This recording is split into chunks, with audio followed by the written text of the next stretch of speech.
Les sacrifices de multivers, ils sont partout. J'ai toujours été fan de science-fiction et puis récemment, j'ai l'impression que les multivers sont vraiment populaires et à la mode et vraiment dans la culture générale. Et puis, ce qui me gosse avec ça, c'est que c'est un problème, les multivers en science-fiction. J'ai fait cette vidéo-là finalement pour expliquer pourquoi. Puis avant de commencer, là, on peut comme faire un espèce de récapitulatif là, de c'est quoi les affaires plus récentes. Qu'est-ce que je veux dire par populaire, ok? Fait que dans le temps, il y avait, mettons, Stargate Sliders, la série Stargate, la série Sliders, le film The One avec Jet Li, mettons. Il y a eu Philip Pullman qui a écrit His Dark Materials, là, Golden Compass, etc. Mais là, récemment, ça a vraiment comme explosé. Il y en a toujours eu, là, tu sais, mais là, ça a comme explosé, tu sais. On a récemment, très récemment, Everything Everywhere All at Once, qui est le film qui m'a donné envie de faire cette vidéo. On a Doctor Strange, on a Fringe, puis tout le reste de Marvel aussi, là. On a Coherence en 2013, qui est un super bon film. Puis on a. J'ai écrit ici que le livre que j'ai pas encore lu de Patrick Sénécal, Résonance, c'est peut-être pas une affaire de multivers, mais ça me donne des petites vibes basées sur la page couverture, essentiellement. C'est peut-être des spoilers pour un livre que j'ai pas lu, là, mais attention. Ça fait que j'essaie de faire une vidéo plus structurée cette fois-ci. Là. Fait qu'on va voir vraiment. Il y a trois problèmes, ok? Trois problèmes majeurs avec les multivers en science-fiction. On a le problème physique, on a le problème philosophique et on a le problème narratif. Et puis ensuite, on va voir. On va essayer de se demander un petit peu ben, pourquoi. Pourquoi c'est à la mode, tu sais? Qu'est-ce qui fait que aujourd'hui, là, maintenant, là, pourquoi c'est vraiment. Qu'est-ce qui se passe?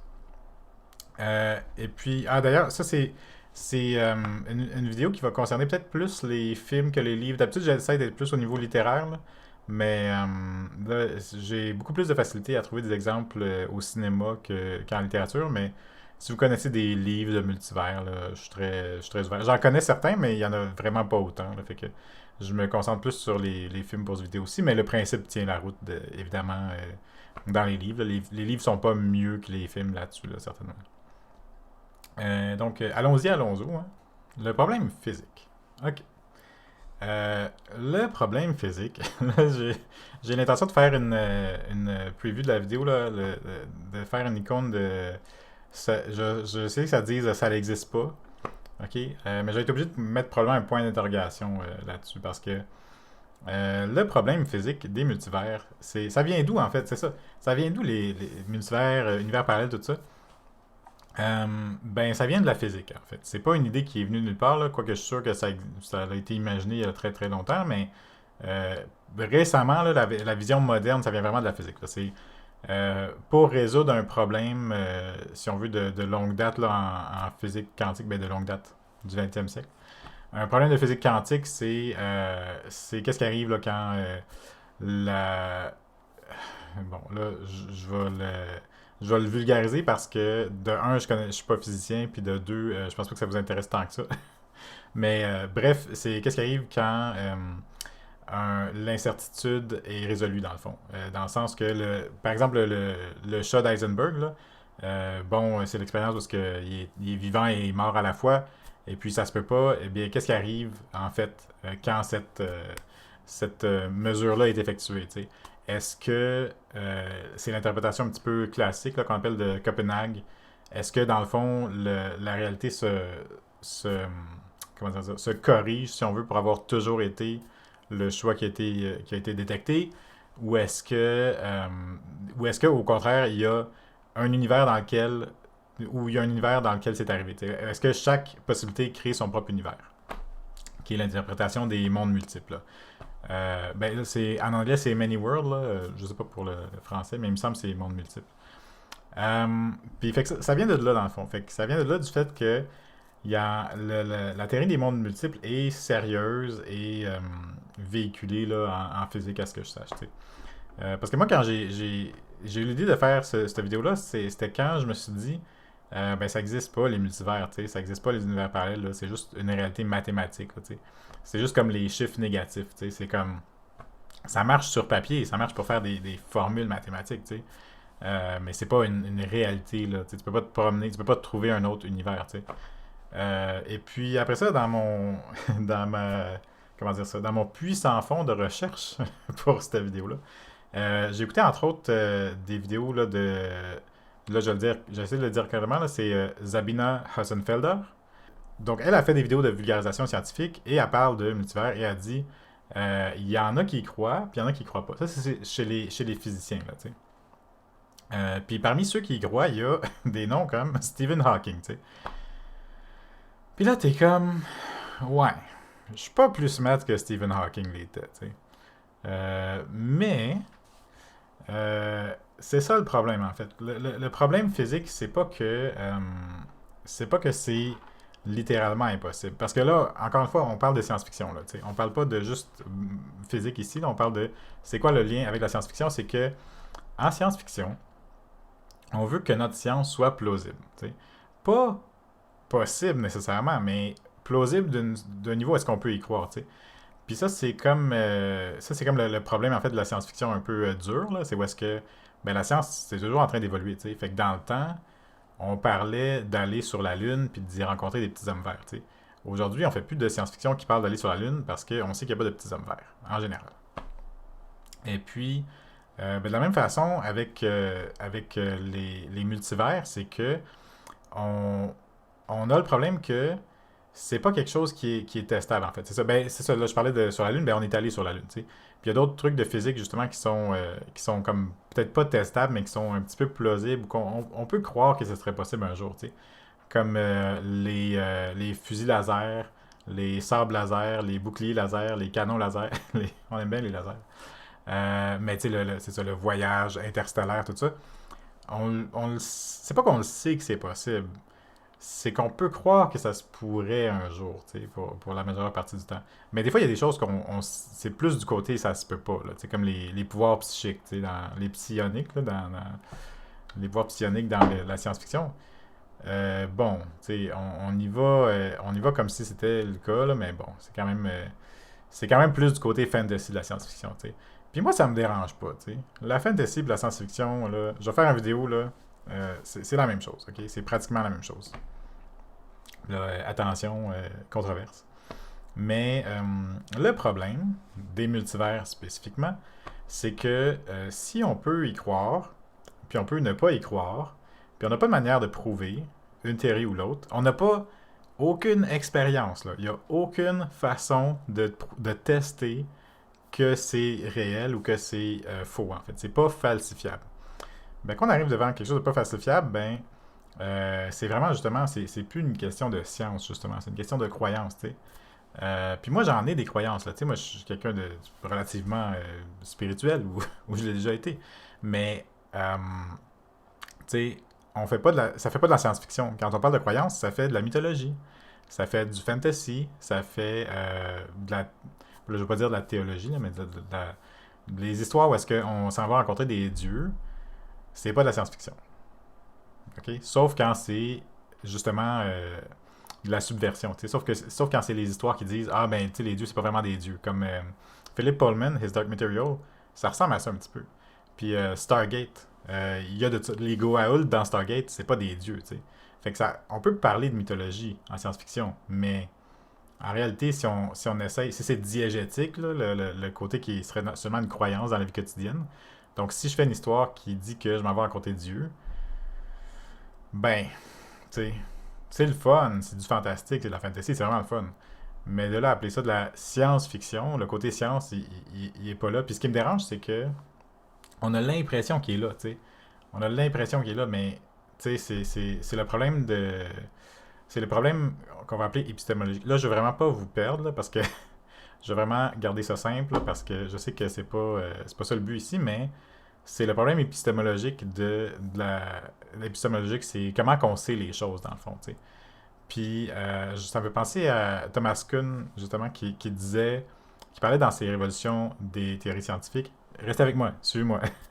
Il disait, la science progresse pas, en fait. C'est juste un changement de mode, tu sais. C'est juste des nouvelles modes, c'est juste des nouvelles façons de voir le monde qui, dans le fond, s'équivalent, tu sais. On peut pas savoir qu'on progresse. On peut pas prouver le progrès. Puis, moi, je considère qu'il a tort parce que parce qu'il y a un côté pragmatique à la science qui est l'ingénierie, tu sais, qui fait que on a des iPhones, puis dans le temps, on n'en avait pas. Tu sais. Fait que la science mène à un progrès, même si c'est dur à mesurer. Mais quand on parle de trucs qui peuvent pas être prouvés, il a totalement raison. C'est sûr qu'il a raison. Quand on parle de la théorie de justement des multivers qu'on peut pas prouver, puis au niveau vraiment aussi de. Là j'ai écrit la théorie des cordes. Euh, là, s'il y a des. Je m'apprête à poster cette vidéo-là sur Science Fiction Québec. S'il y a des physiciens dans la salle, je vais me faire péter la gueule. Là. Mais, tu sais, la théorie des cordes, il n'y a aucune manière de tester ça. Là. Fait que de la même façon qu'on parle de théorie des cordes aujourd'hui, bien que les mathématiques fonctionnent, dans 10 ans, on pourrait parler de théorie des porc-épics. Puis c'est comme, les deux sont pas prouvables. Tu sais, laquelle qui est bonne? Ben, celle qui est à la mode, tu sais. Non, ok.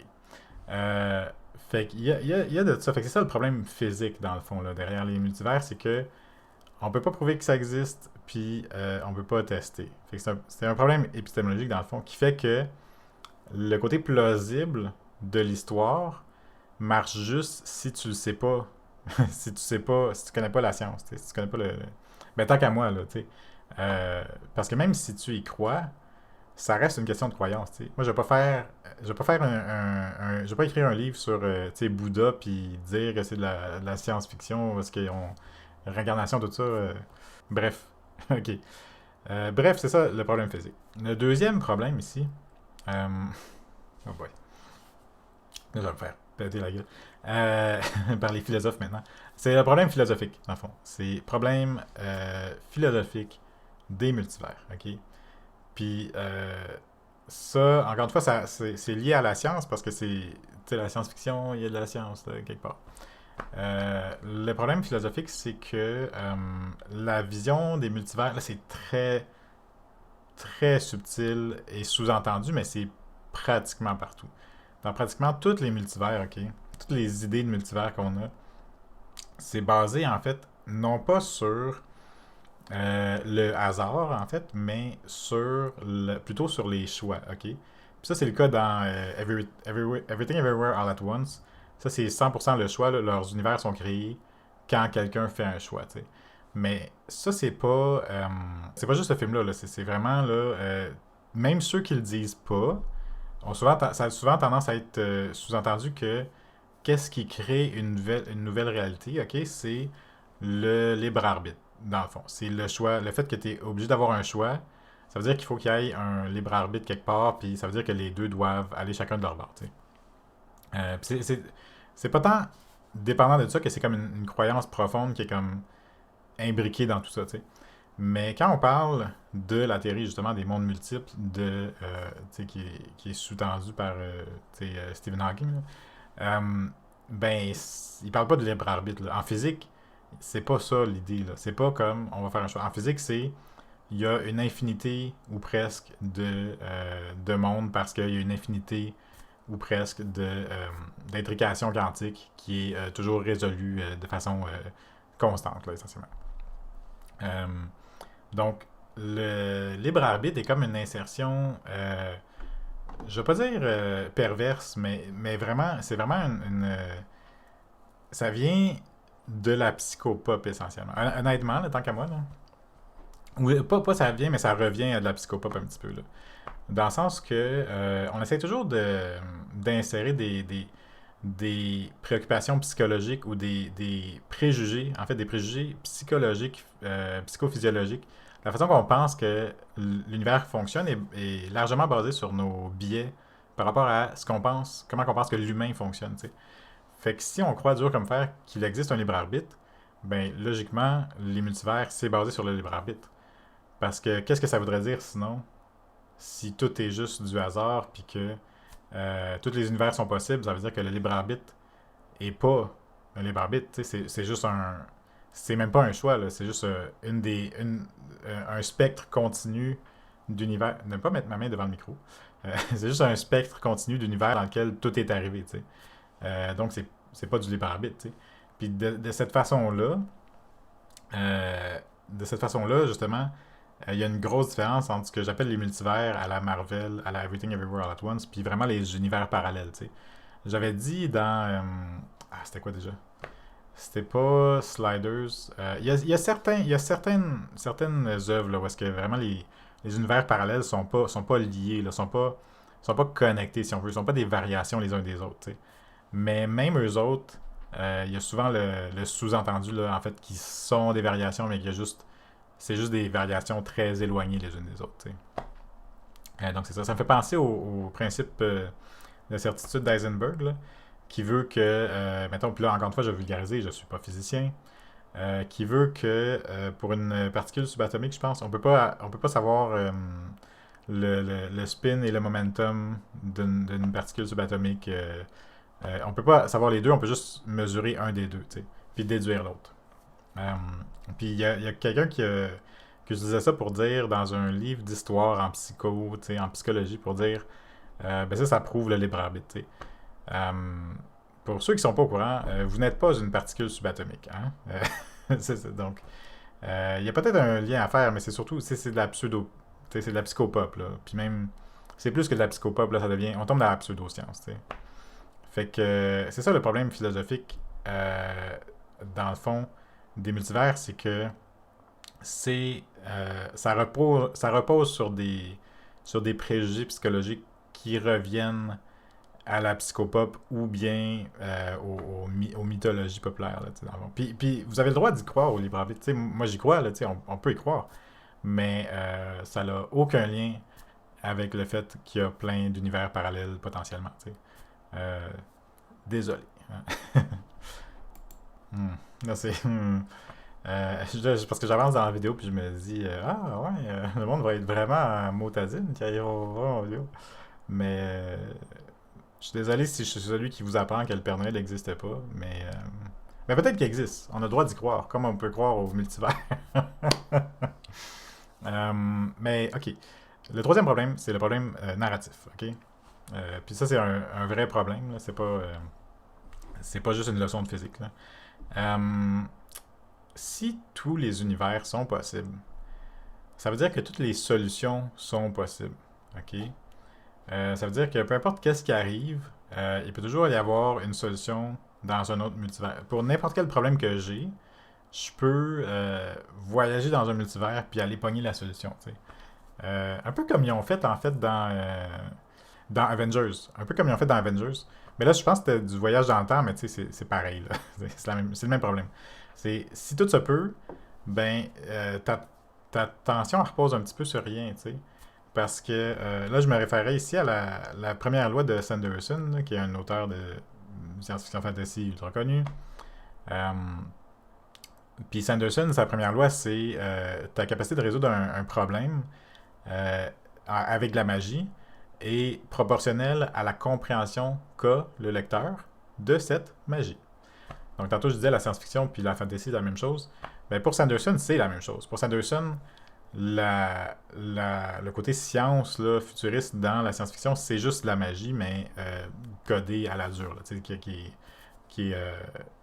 qui est supposée être cohérente. Là, euh, Puis, c'est ça. Fait que si on peut pas comprendre, c'est ça l'affaire avec les très très très très très souvent dans les histoires de multivers, c'est que on comprend pas réellement comment ça fonctionne. Or donc, tout se peut. Or donc, peu importe qu'est-ce qui arrive, ben il y aura pas aucune satisfaction dans le fond. T'sais. Le fait d'avoir aucune limite, ça veut dire qu'il n'y a rien à comprendre dans le fond.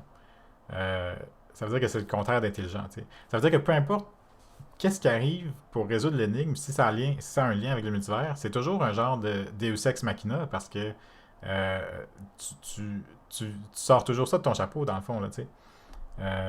Sauf dans des cas très très très précis où est-ce que justement il essaye d'être cohérent, tu sais. Comme peut-être dans Coherence, tu sais.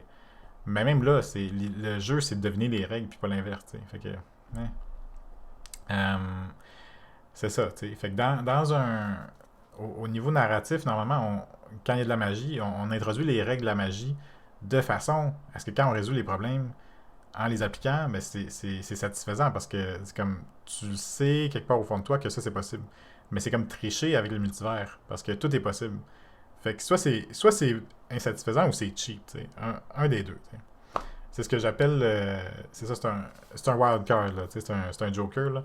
La seule règle, c'est qu'il n'y a pas de règle avec les multivers. Puis c'est ce que j'appelle le Calvin Ball de la science-fiction. Tu sais, on invente les règles à mesure qu'on avance, puis c'est pas important. Tu sais. Puis j'ai noté ici, c'est peut-être pour ça que c'est plus fréquent dans les films que dans les romans, en fait. Parce que dans les films, ils ont tendance des fois à ce qu'on appelle t'en passer une vite. Tu sais. Ils ont tendance à juste faire une petite poudre aux yeux, puis on passe à autre chose. Tu sais. Mais dans un roman, ça passe très mal. Là, tu sais, quand tu as le temps de t'arrêter pour réfléchir, puis de dire, attends une seconde, tu sais, qu'est-ce que je viens de lire là? Je pense que c'est peut-être plus sévère là, à ce niveau-là. Donc ici, j'ai la question, pourquoi c'est à la mode, coudonc? Ben, je pense que la raison que c'est à la mode, c'est que ça peut être bon pareil, tu sais. Mais quand c'est bon, c'est pas à cause des multivers, c'est en dépit des multivers. C'est, euh, c'est indépendant du fait qu'il y a des multivers d'habitude, tu sais. Mais je me suis vraiment demandé, tu sais, ok, mais qu'est-ce qui fait au niveau culturel qu'on en est rendu là, tu sais, qu'on en est rendu à affronter le concept d'univers parallèle infini. Puis je me suis dit, en fait, la première chose qui m'est venue à l'esprit, c'est que c'est peut-être pour faire la paix avec le sécularisme, dans le fond, tu sais, avec le côté, le matérialisme ou le... Dans le sens où, dans les multivers, où est-ce que le libre arbitre n'est pas comme le décideur des multivers, là, il n'est pas comme le créateur des multivers, ben, ça serait absurde, là, le concept de croyance ou de mythologie ou de Dieu ou quoi, serait absurde dans ces univers-là où est-ce que tout arrive, tu sais. C'est c'est pas moins une question de croyance, là, mais tu sais, si on prouvait qu'il y avait infini de versions de nous-mêmes, euh, ça serait vraiment bizarre là, de croire à n'importe quoi qui a rapport au libre arbitre ou au destin ou tout, tu sais. Parce que dans le fond, ça voudrait juste dire que tout arrive, tu sais. Puis je me suis vraiment demandé si peut-être psychologiquement, au niveau inconscient, c'est peut-être une façon pour le public général d'Amérique du Nord de faire cette paix-là, tu sais, avec l'idée que peut-être que l'univers est froid, tu sais, et juste, c'est ça, juste physique, tu sais. Bon, là, ça colle moins avec l'idée qu'en fait, il y a toujours une superstition dans les multivers, là, pas une superstition, mais une croyance au libre arbitre qui est comme qui vient teinter tout le concept, là. Donc ça colle moins, mais je me suis dit, je sais pas. Au niveau psychanalyse, là, faut voir, faut voir. Sinon, j'ai écrit aussi, c'est peut-être pour confronter le nihilisme cosmique, justement, qui vient avec ça, là, justement. Comme dans Everything Everywhere All at Once, tu sais. Le nihilisme est vraiment un thème très fort dans ce film-là. Là. Il n'y a rien qui sert à rien, tu sais. Puis ça vient du fait que s'il n'y a rien dans lequel on peut croire, tu sais, ça c'est vraiment... C'est comique parce que c'est une contradiction interne, là, tu sais, c'est le fait que là, ça vient du libre arbitre, ben, ils n'ont pas besoin du nihilisme, en fait, tu sais, parce que... En tout cas. Mais, bref, le nihilisme cosmique, un petit peu... Wisecrack a fait une vidéo là-dessus à un moment donné, je vais vous le mettre dans la description si ça se trouve. Ben, le nihilisme cosmique, ça vient du fait que tu as comme infini de possibilités. Puis, par conséquent, les choix que tu fais ont peut-être pas d'importance, d'un certain point de vue, du point de vue nihiliste, là, si on veut. Et puis, les films comme Everything Everywhere All at Once, ou les affaires souvent de multivers, ou de... Même Rick and Morty, hein, ces affaires-là, ils répondent souvent à ça par le genre de moralité kantienne là, qui est vraiment dans le genre que oui, tout se peut, mais il y a juste une affaire qui est en train d'arriver en ce moment. T'sais. Il y a juste une affaire que toi tu décides, ou que toi tu vis ou que toi tu fais vivre. Donc c'est ça l'idée, il faut être gentil. Là. Mais c'est parce que oui, tout se peut, mais ton expérience individuelle a de la valeur quand même. T'sais. Ce qui serait dans le fond tout le contraire de ce que je viens de dire tantôt, puis c'est juste une façon de faire la paix avec l'individualisme. C'est peut-être juste une façon de garder notre croyance en l'importance de l'individu en tant que décideur suprême de la moralité, là. Dans le sens de société individualiste, je sais pas. Ben, c'est ça. Puis là-dedans, là, je me dis, je me dis aussi, bon, c'est peut-être pour...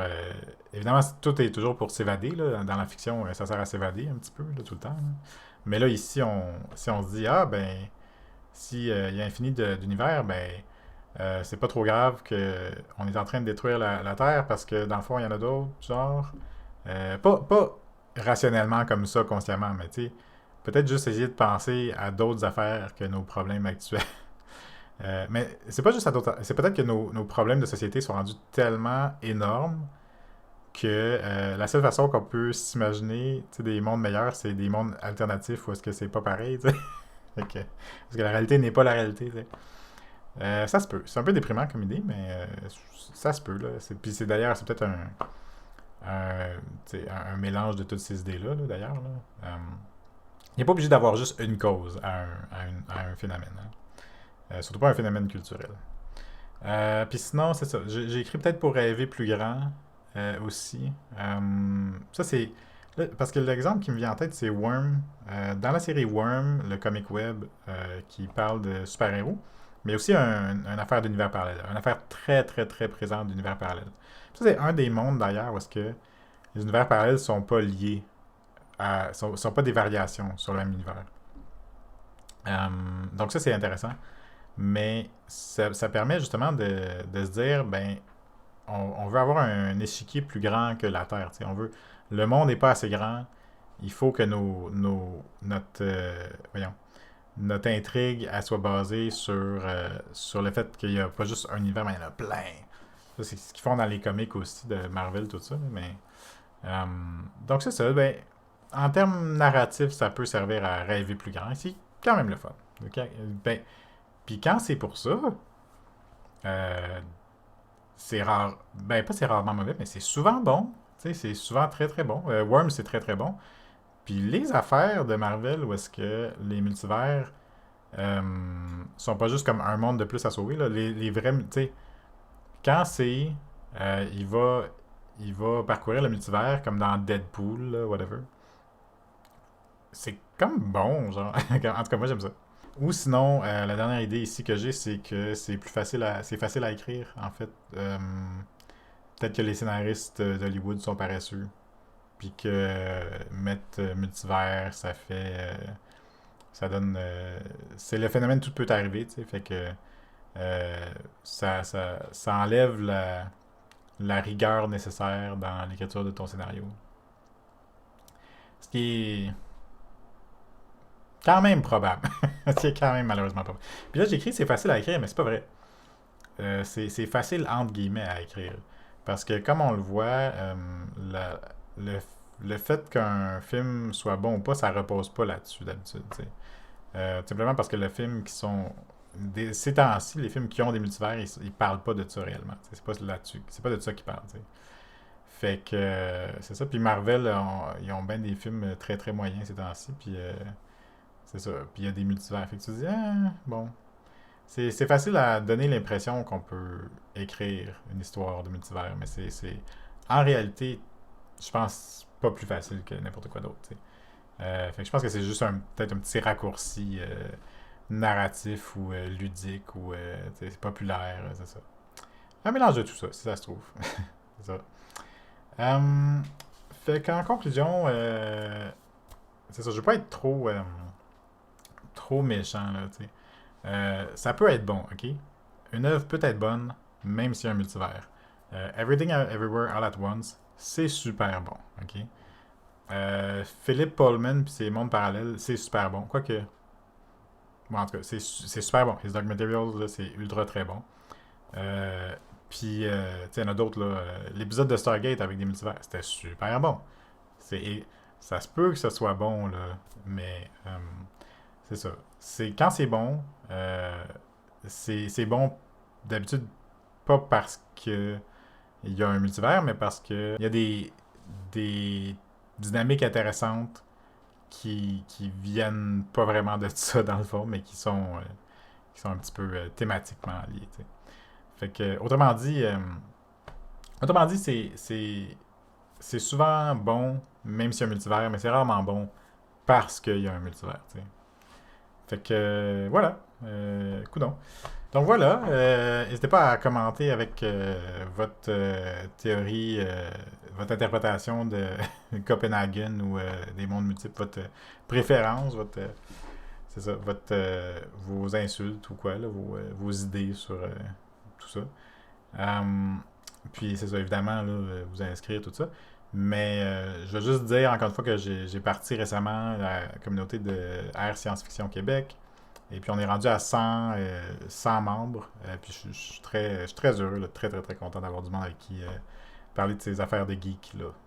Fait que c'est ça. Joignez-vous à nous si ça vous tente. Puis sinon, évidemment, toujours vous inscrire, là, ça fait toujours. Vous abonner à la chaîne, ça fait toujours. Ça l'aide, évidemment. Mais c'est ça, vraiment juste curieux de savoir qu'est-ce que vous en pensez là. Puis c'est ça, amusez-vous et puis je sais pas là, essayez de pas vous perdre dans le multivers là. C'est ça. C'est ça. À la semaine prochaine.